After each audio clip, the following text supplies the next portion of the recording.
Je vais vous parler maintenant de la véritable menace du réchauffement planétaire et de l'impact réel du CO2 que j'ai baptisé la stérilisation carbonique. En été 2010, la Russie a connu une vague caniculaire sans précédent qui a déclenché de gigantesques feux de forêt, vous devez vous en souvenir. Pour être sûr de pouvoir nourrir la population, Vladimir Poutine a stoppé les exportations de blé, ces dernières ayant été elles aussi affectées par les incendies. Au niveau international, et avec plusieurs mois de décalage, l'impact est une augmentation du prix du pain.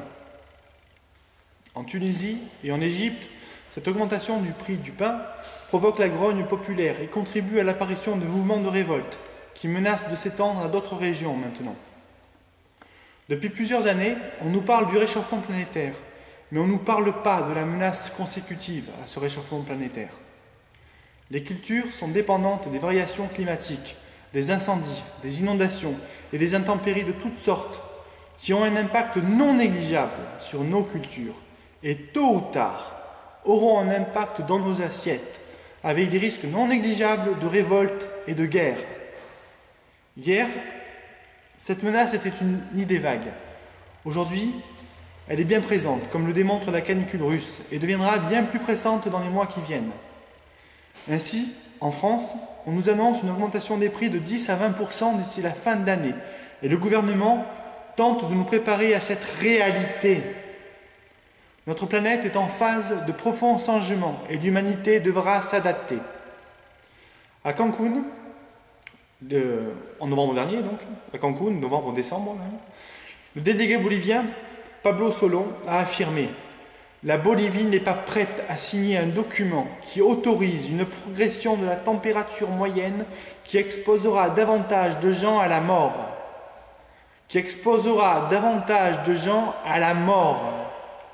Quelques jours plus tôt, à Cancun, le président Evo Morales avait accusé les pays industrialisés de commettre un écocide.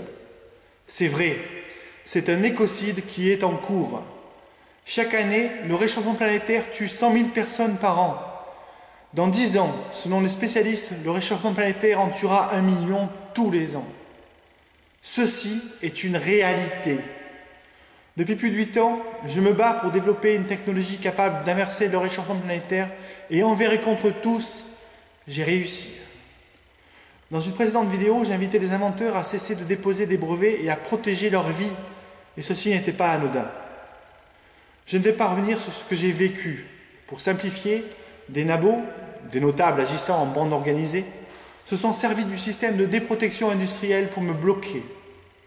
Ayant refusé de céder au chantage et aux menaces, ces criminels ont déposé un brevet d'invention dans mon dos, et sans même mon savoir-faire, en violation de l'article 84 CBE du Code de la propriété industrielle européenne, qui normalement interdit aux déposants d'obtenir un brevet si le déposant ne communique pas la totalité du savoir-faire.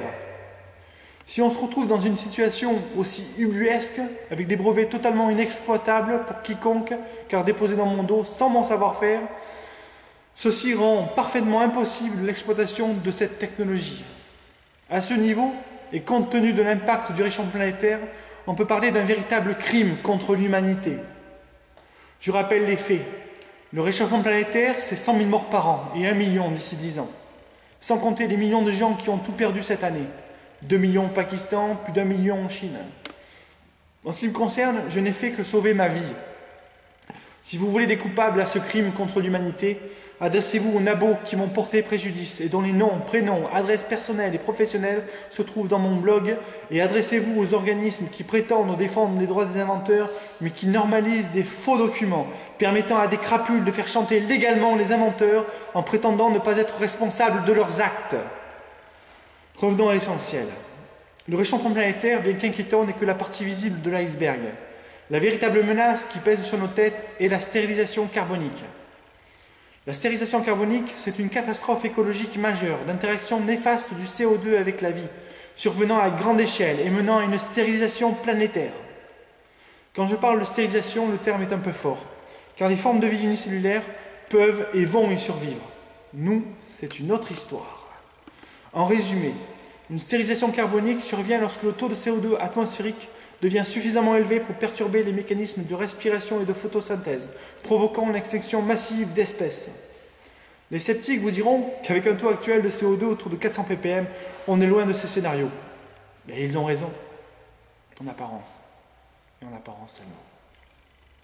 La mise en place des conditions nécessaires à ce mécanisme de stérilisation carbonique est liée à différents facteurs extrêmement complexes et ne se limite pas à une simple observation du taux de CO2 dans l'atmosphère. Les océans, de par leur capacité de dissolution du CO2, jouent un rôle majeur de protection de la vie en régulant le taux de CO2 atmosphérique.